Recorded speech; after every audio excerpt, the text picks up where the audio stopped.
Is my Toyota Tacoma affected by the fuel pump recall? And what can you expect when you take yours in to have it fixed? Let's find out.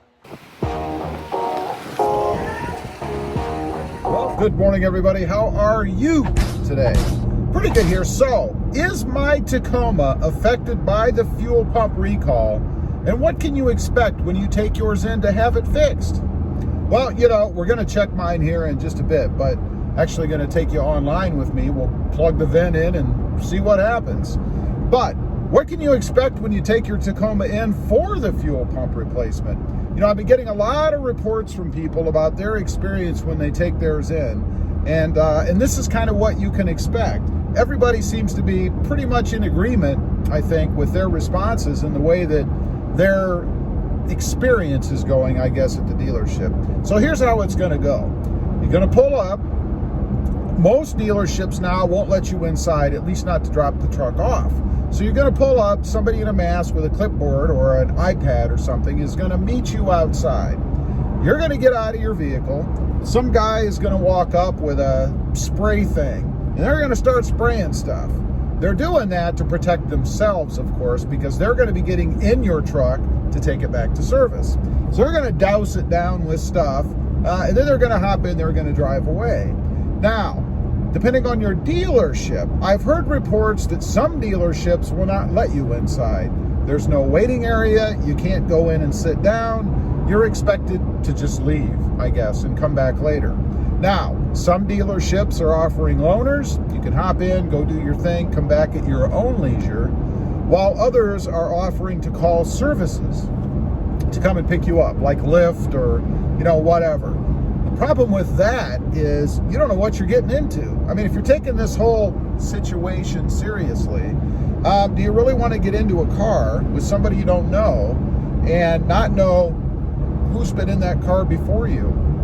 And I'm guessing that the Lyft driver is probably not sanitizing his car or her car every time they pick up a new person. I mean, maybe I'm wrong. Maybe they have that bucket of sanitizer sitting there and they're spraying it down or wiping it down every time. I don't know. By the way, someone told me that that jug of sanitizer that they're spraying in your vehicle costs the dealership $500 per 5 gallons. I'm sure the Lyft people aren't doing that. Who knows? But anyway, so you have to consider that as well. Are you comfortable doing that? Should you be doing that? I don't know. So anyway, you've dropped it off, you somehow got home, or maybe you're wandering around the dealership lot like I do, looking at all the different trucks and stuff. And then a few hours later, and that seems to me to range anywhere from 1 hour, which I find hard to believe. Not that I don't believe the person that told me that, but that they could do it in that amount of time, on up to a full day, an 8-hour day. And that's probably due to scheduling. They're not getting on yours right away. They're checking it in. It sits there and waits while they work on other vehicles. But 1 to 8 hours, you'll get the call that your vehicle is done. Now, to get back, again, you either have to find your own ride, call a Lyft driver, or maybe you're still sitting there. But when you pull up, they're going to have your vehicle outside waiting for you. You'll walk up and take possession of it, if you will. Typically, the keys are inside and it's running if it's like my dealership. But they will have sprayed down the entire interior once again. So you're getting at least 2 shots of chemical cleaner in your Jeep Gladiator, or your Toyota Tacoma, rather. I'm in a Jeep Gladiator. But you're going to get 2 dousings of that, right? And the question that was brought up to me, and I think that it is a valid question, is what is that chemical cleaner doing to the inside of your truck? Is it going to stain your seats down the road? What if it gets on your radio screen or your gauge cluster? Is it going to cause a malfunction? Those are electrical devices, right? They're not designed to be doused or sprayed or saturated with cleaner, and who knows how much of that stuff that guy with the wand is spraying all over the place. I don't know. One other thing to be prepared for is you're going to have an odor. There's going to be a smell. These chemicals smell, right? So when you get in your truck, expect that. You may have wet surfaces left over, depending on how recent it was that they did it. When I took my Gladiator in recently to have the check engine light diagnosed or whatever. When I got back in, and I did wait for it, but when I got back in, there was still moisture on the armrest on the door from when they had doused it with that chemical. So be prepared. You know, if you're wearing your $500 three-piece suit and you jump in, yeah, you might get a little bit of something on it. I'm just saying. So after it's all done, what about the gas? We mentioned the gas. Everybody that I've heard from, with maybe the exception of one, has told me that when they got their truck back, the level of gas was the same. In other words, they didn't drain the tank. And I now know the way that they do it, they have to drop the tank. So the reason they want as little as possible of gas in it is because it makes it easier to handle, right?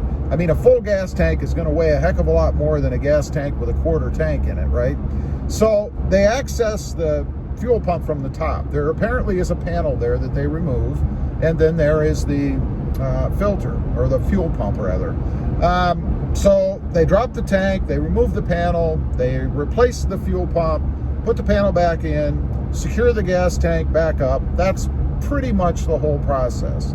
So chances are, to me, it doesn't sound like they really have to remove any gasoline unless you take it in and it's so full that they have to do that to be able to access the fuel pump.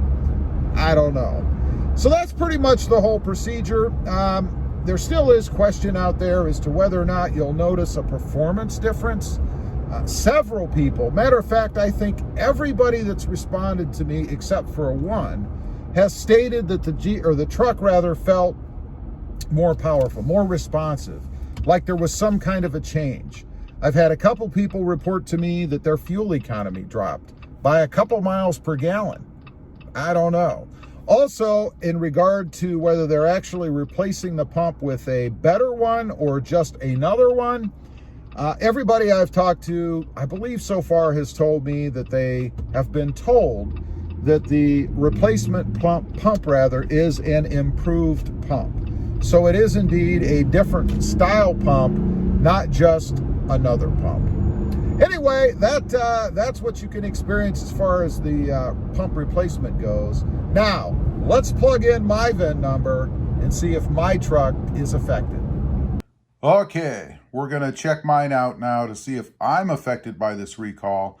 I did check it several weeks ago and there were no recalls, but I have not checked it since Toyota came out with the expansion of the fuel pump recall. So you can see I've got the Google up there and the NHTSA rather, National Highway Traffic Safety Administration, and down here is recalls. So we're going to click that. And you can see they want you to put your VIN number in. So I'm going to pause for a minute, put that in, because it's on my phone that I'm filming with. So let me do that. Okay, I've got my VIN in. Let's go ahead and click the search and see what happens. It says there are 0 unrepaired recalls associated with this VIN.